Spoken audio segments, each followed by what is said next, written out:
नमस्कार. आज आपण 13व्या श्लोकाचा अर्थ जाणून घेणार आहोत. वरील श्लोकात आसनावर बसून ध्यान योगाचे साधन करण्यास सांगितले आहे. आता त्याचेच स्पष्टीकरण करण्यासाठी आसनावर कसे बसावे, साधकाची वृत्ती कशी असावी, त्याने कोणकोणत्या नियमांचे पालन केले पाहिजे व कशा प्रकारे आणि कशाचे ध्यान केले पाहिजे इत्यादी बाबी पुढील 2 श्लोकात सांगितल्या जात आहेत. श्लोक 13. समंकाय शिरो ग्रीवं धारयन्नचलं स्थिरः संप्रेक्ष्य नासिकाग्रं स्वं दिशश्चानवलोकयन्. श्लोकाचा अर्थ: शरीर, डोके आणि मान सरळ रेषेत अचल ठेवून स्थिर व्हावे. आपल्या नाकाच्या शेंड्यावर दृष्टी ठेवून अन्य दिशांकडे न पाहता. जरी काय म्हणजे शरीर असले तरी येथे आसनावर बसल्यानंतर कमरेपासून गळ्यापर्यंतच्या भागास काय म्हटले गेले आहे. शीर गळ्याच्या वरच्या भागाला अर्थात मस्तकाला म्हणतात. मानेचे नाव ग्रीवा आहे. ध्यानाचे वेळी शरीर, डोके आणि मान ताठ सरळ ठेवावे, अर्थात पाठीच्या कण्याचे सर्व मणके ज्या सरळ रेषेत राहतील त्या सरळ रेषेत डोके आणि मान ताठ ठेवावे. तात्पर्य: शरीर, डोके आणि मान हे तिन्हीही एका सरळ रेषेत ताठ आणि स्थिर ठेवावेत. कारण हे तिन्हीही समोर झुकले तर झोप येते, मागे झुकले तर जडत्व येते आणि उजवीकडे डावीकडे झुकले तर चंचलता निर्माण होते. म्हणून मागे, पुढे अथवा कोणत्याही बाजूकडे वाकू नये. काठीप्रमाणे सरळ व ताठ बसून राहावे. अशा प्रकारे तिन्ही एकाच पातळीवर सरळ ठेवत त्यांना जरा सुद्धा हलूडुलू न देणे, या सर्वालाच सम व अचल धारण करणे असे म्हटले आहे.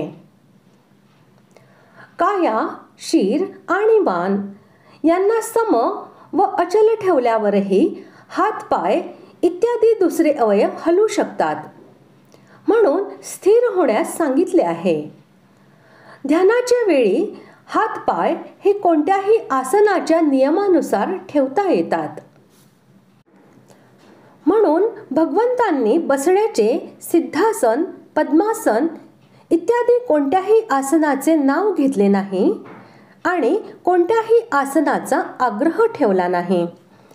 तात्पर्य: कोणतेही आसन घालून बसा, परंतु शरीर, डोके आणि मान एका सरळ रेषेतच असावयास पाहिजे. कारण यांच्या सरळ रेषेत राहिल्याने मन फार लवकर शांत आणि स्थिर होते. कोणताही अवयव हलणे हे ध्यानाला उपयोगाचे नाही. म्हणून सर्व अवयव अचल ठेवत अशा प्रकारे स्थिर राहिले पाहिजे असे याचे तात्पर्य आहे.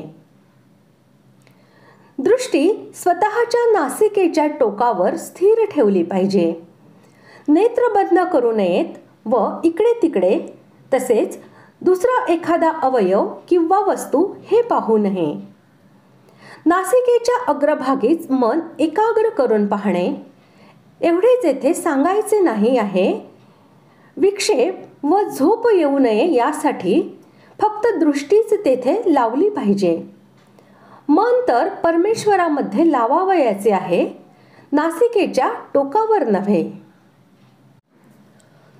आपल्या नेत्रांना अर्धवट उघडे ठेवावे, कारण डोळे बंद केल्याने झोप येण्याची शक्यता असते आणि डोळे उघडे ठेवले तर पुढील दृश्य दिसेल, त्याचे संस्कार होतील, त्यामुळे ध्यानात विक्षेप होण्याची संभावना राहते.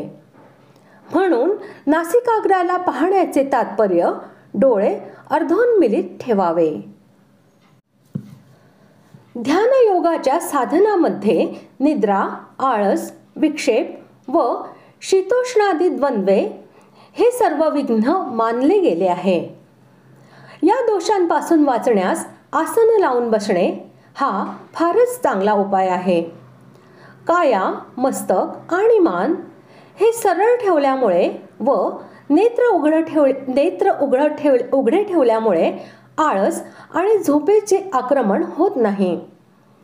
नाकाच्या टोकावर दृष्टी लावल्यावर इकडे तिकडे इतर वस्तू न पाहिल्यामुळे बाह्य विक्षेपांची शक्यता नसते आणि आसन दृढ झाल्याने शीतोष्णादी द्वंद्वांमुळे अडचण होण्याची भीती उरत नाही. म्हणून ध्यानयोगाचे साधन करतेवेळी अशा प्रकारे आसन लावून बसणे फारच उपयोगी होय, म्हणून भगवंतांनी असे सांगितले आहे. अशा प्रकारे आज आपण 13व्या श्लोकाचा अर्थ जाणून घेतला. पुढील भागात आपण 14व्या श्लोकाचा अर्थ जाणून घेऊया. धन्यवाद.